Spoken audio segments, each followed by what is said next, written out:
Juan José Benítez, es un gusto tenerlo acá en Muchas Ecuador. gracias. ¿Ha venido ya en otras ocasiones? Sí, hace ya años, ¿no? Pero he estado investigando, haciendo alguna presentación también.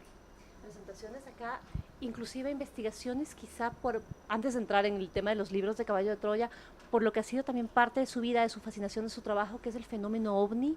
Sí. En Ecuador hablamos muy poco de esto, tristemente.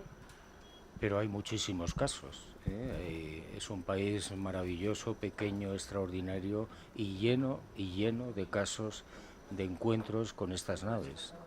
Inclusive por el tema de la actividad volcánica, en muchas ocasiones se ha dicho que se los ha visto rondando los volcanes que tenemos en el país. Sí, sí, por supuesto, exactamente igual que en otros países donde también hay actividad volcánica y se les ve entrar y salir de los cráteres y bueno, con mucha frecuencia y desde muy antiguo. Es un tema del que tal vez deberíamos investigar, hablar, empezar a sacarlo del closet, a dejar los temas tabú y hablar más del fenómeno ovni acá. Sí, por supuesto, ¿no? En todo el mundo pasa lo mismo, ¿eh? Los militares son los que más información tienen, es una información secreta y confidencial, pero sí la opinión pública debería presionar para que esos archivos salgan a la luz. Y, por supuesto, Ecuador no es una excepción. Con esto quiero iniciar ya en la vida de JJ Benítez, Juan José Benítez. Usted, escritor desde siempre, lector desde siempre, podríamos contar también cómo fue que nació esta pasión, este amor por los libros, por la lectura, por la escritura. Pues no lo sé muy bien, pero yo desde muy pequeño, desde niño, tenía eh, una fijación por los libros y yo recuerdo que la primera colección de libros que yo conseguí fue Las aventuras de Tarzán y luego, por supuesto, Julio Verne, ¿no? Y bueno, como vivía en una familia pobre, no tenía muchos medios económicos para comprar libros, ¿no? Y recuerdo que al principio yo, cuando mi supuesta madre, me mandaba a hacer recados, yo les sisaba algo, ¿eh? Y con eso empecé a comprar libros. Este tema de la supuesta madre siempre ha llamado la atención porque uno entendería que una madre es quien da amor. Usted ha explicado en muchas ocasiones qué es lo que pasaba con su supuesta madre, a quien la apoda la siciliana. Pues hombre, yo le llamo la siciliana porque solamente le faltaba la escopeta, ¿eh? Y yo recuerdo que en una ocasión, siendo yo muy pequeño, me descubrió. Se dio cuenta que yo le había quitado unos céntimos cuando me había enviado a comprar los recados, el pan y todo esto. Y no me preguntó, se sacó la zapatilla de goma y me dio la paliza del siglo. Y a partir de ahí recibí muchas palizas. Entonces, no es una persona con la que yo haya sentido ningún tipo de afecto. Juan José contrasta a ella con su padre. ¿Qué significó su padre para usted? Mi padre fue todo lo contrario. El amor, el cariño, la comprensión, la ayuda, hasta el último momento. Él fue parte de la guía dentro de este mundo de los libros, de las letras, de la escritura. Bueno, yo no sé si otros escritores han tenido las mismas circunstancias, ¿no? Algunos sí, por supuesto, ¿no? No es muy habitual, que uno no se sienta querido por su supuesta madre, ¿no? Pero bueno, la vida es así. La vida es así y eso nos va formando y nos va encaminando a la larga. ¿Cuál fue su experiencia con la mar también, donde está involucrado su padre? Hablemos de estas cosas que nos llevan a recuerdos lindos. Mi padre, entre otras cosas, me presentó a la mar cuando yo tenía 3 años, en 1949, en un pueblecito del sur de España que se llama Barbate, y me llevó a una playa, me quitó los zapatos, me llevó de la mano hasta el agua y me dijo, muy solemne, me dijo, esta es la mar. No dijo el mar, la mar. Y entonces yo recuerdo que el agua me llegó a los pies y yo me quedé enamorado de la mar, hasta hoy. Tiene mucha relación con la mar, vive cerca de la mar. Vivo cerca de la mar, he intentado siempre vivir cerca de la mar y no podría vivir sin ella. Esto influyó en uno de sus primeros nombres con los que firmaba los libros, Juan de Barbate. Sí, Sí, sí, me asombra que conozcas eso, porque muy poca gente lo conoce, sí. Juan de Barbate era un seudónimo que yo utilizaba en el periódico pues para hacer algunos artículos, comentarios. Y fue a través de esto, del trabajo en el periódico, el trabajo desde el periodismo que compartimos, que empezó a involucrarse, entender, investigar también el fenómeno ovni del que tanto ha escrito. Sí, yo estaba en ese momento, año 72, en un periódico en España que se llamaba La Gaceta del Norte, en el País Vasco, y recuerdo que un redactor jefe que se llamaba Alfonso Ventura, en aquella época funcionábamos con teletipos, y entonces había arrancado un trozo de teletipo, me lo llevó a la mesa y me dijo, mira a ver qué es esto. Leí el teletipo y decía que en un pueblico de la provincia de Burgos, en España, pues un objeto no identificado lo habían visto, y me fui para allá. Era la primera vez que yo me enfrentaba al tema ovni, no sabía absolutamente nada, y hablé con la gente, con los vecinos. Efectivamente, un objeto alargado, silencioso, muy luminoso, se había colocado sobre la escuela del pueblo. Y claro, yo me quedé muy sorprendido porque aquella gente no mentía. Otra cuestión es qué era ese objeto alargado, ¿no? Por deducción no era un helicóptero, no podía ser un avión, no podía ser un globo, y ahí empecé yo a interesarme por el tema por pura curiosidad. Después vino toda la investigación en torno a lo que significaba el fenómeno ovni. Bueno, yo empecé ahí a interesarme, a investigar sin parar. Llevo 51 años investigando por todo el mundo y me consta que es un fenómeno real, y me consta que es seguramente el suceso más importante del mundo después del nacimiento de Jesús de Nazaret. Y podríamos decir que no sé cómo llamarlos, los ovnis entenderíamos que son su medio de transporte, pero estos seres quizá más evolucionados están entre nosotros. De la investigación que usted ha podido realizar, se puede colegir quizá que nos han ayudado en algún momento, en alguna etapa de nuestras vidas. Bueno, el fenómeno ovni es muy complejo, ¿eh? Yo cuanto más investigo, menos sé. Es un fenómeno muy antiguo, probablemente anterior a la aparición del ser humano. Ellos ya estaban acá. Son muchas civilizaciones muy adelantadas. No podemos ni imaginar qué grado de tecnología pueden tener. Es como si nosotros intentáramos explicarle a Cristóbal Colón qué es un aparato de televisión, qué es una cámara de televisión.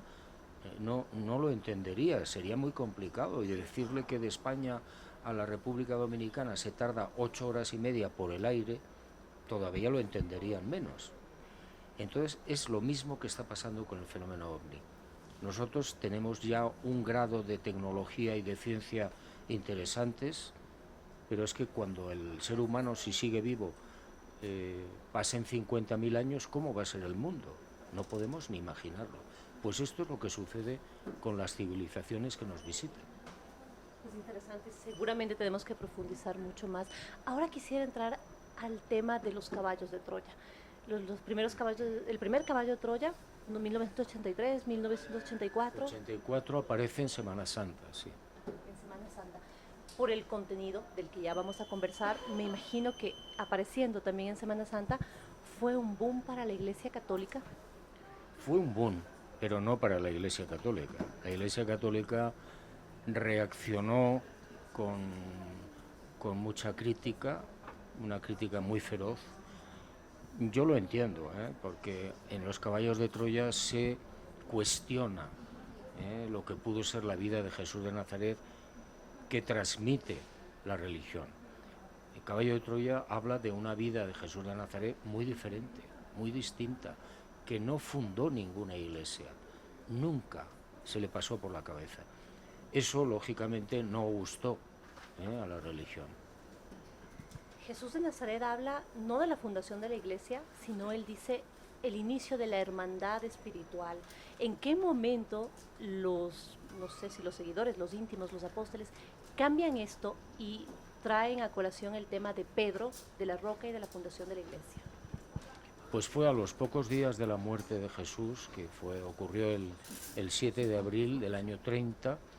Pedro y los discípulos se reúnen y tratan de ver qué hacen, porque empezaba a crecer el número de simpatizantes, ¿no?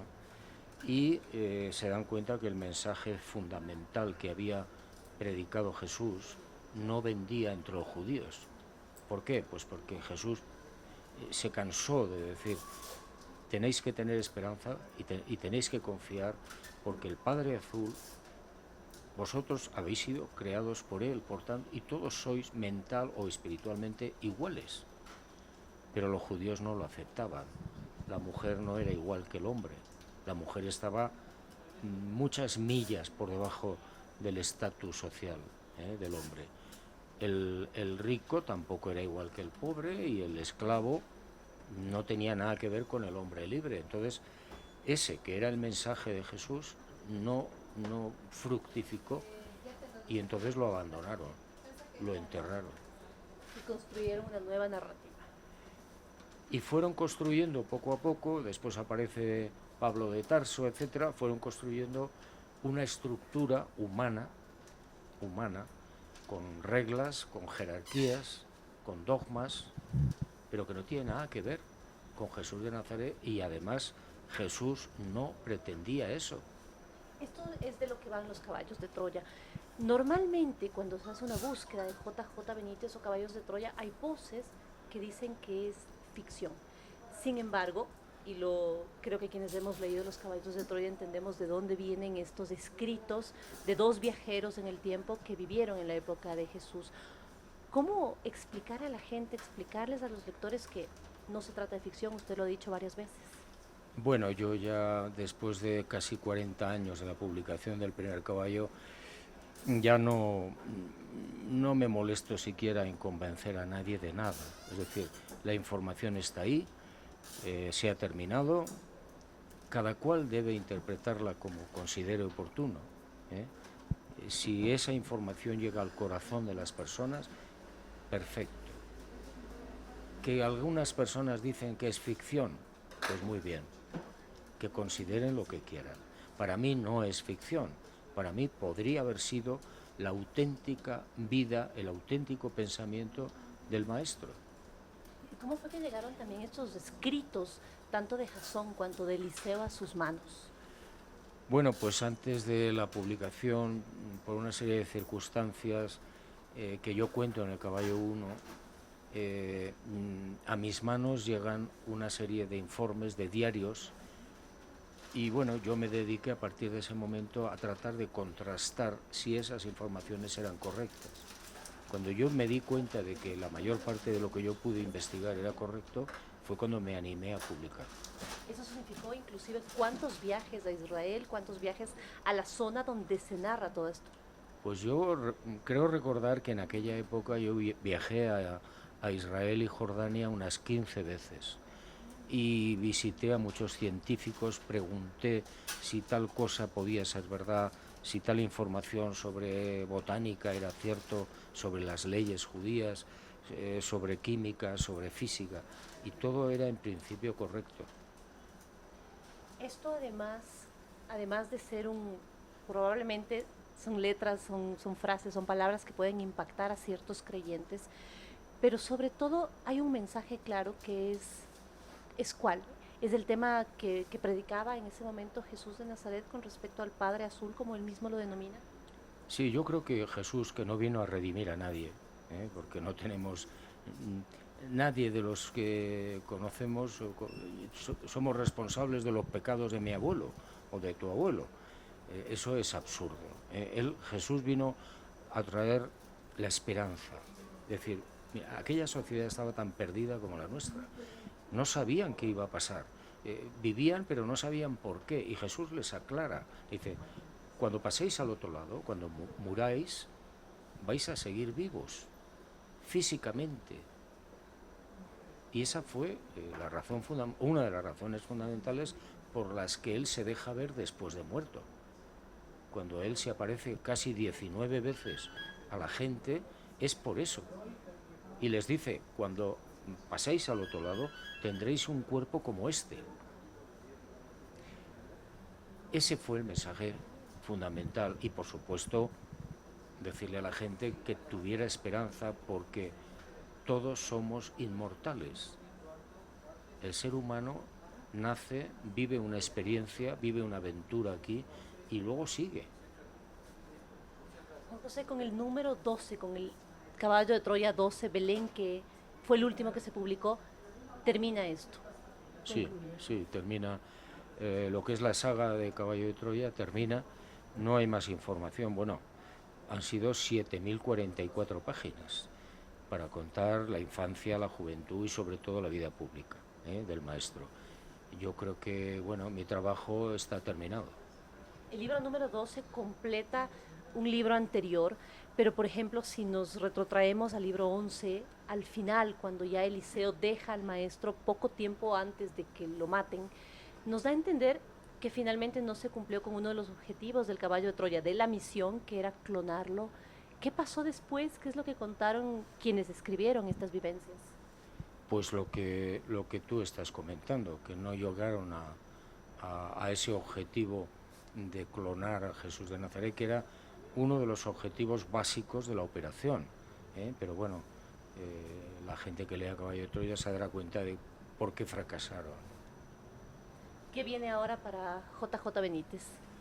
Pues sigo investigando, investigando sobre todo dos grandes frentes para mí, que es el fenómeno OVNI, que es muy complejo, y el de la vida después de la muerte, que a mí me parece súper importante, súper interesante. Sigo interrogando a personas en todo el mundo, me siguen contando casos de gente que ha visto, que ha hablado, que ha conversado con personas muertas, y que siempre o casi siempre les dicen lo mismo: estoy bien, no llores, no te preocupes, estoy bien. Y les transmiten la necesidad de que sigan viviendo, que sigan experimentando en la materia, pero que sepan que después van a seguir vivos. Era lo que el mensaje de Jesús también. Claro, uno de los mensajes más importantes, ¿no? Es decir, tenéis que ser optimistas, a pesar de que no veas más que oscuridad en el mundo, errores, problemas, injusticias. Esto se acaba. Juan José, hay una duda que a mí sí me queda y es, por ejemplo, durante los escritos del caballo de Troya se menciona mucho Gog, inclusive en los diarios de Jasón. Él alcanza a ver escritos en la caja fuerte del general que hacían referencia a Gog, y usted escribió el libro sobre Gog, este meteorito que tendría fecha de llegada a la Tierra. ¿Sobre esto hay algo más que decir también? No, yo creo que está todo prácticamente dicho. Es decir, si eso fuera verdad, que no lo sé, tengo mis dudas y ojalá esté equivocado. Ojalá me equivoque y Gog no llegue nunca.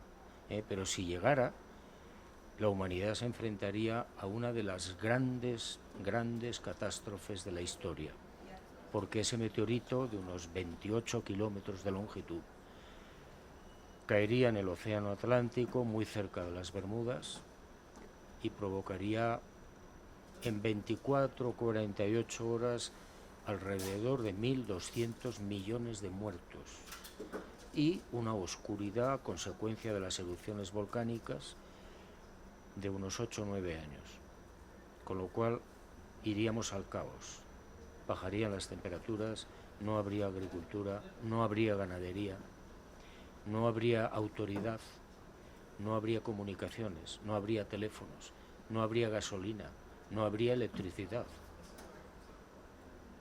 Ojalá esté equivocado. Esperamos que sí. Juan José, muchísimas gracias, y me imagino que después de todo el aprendizaje, sin miedo a la muerte y a lo que haya más allá, hay Juan José para rato y libros para rato. Bueno, no sé si habrá para rato. Yo creo haber cumplido mi trabajo, mi misión. Quedan algunos flecos, investigaciones, y por supuesto no tengo ningún miedo a la muerte. Hombre, me da miedo la forma de morir. No es lo mismo que te caigas de un 14 piso que morir en la cama, ¿no? Pero lo que es el hecho físico de la muerte no me da miedo. Yo sé que es como apagar la luz. Muchísimas gracias por tu tiempo. Gracias.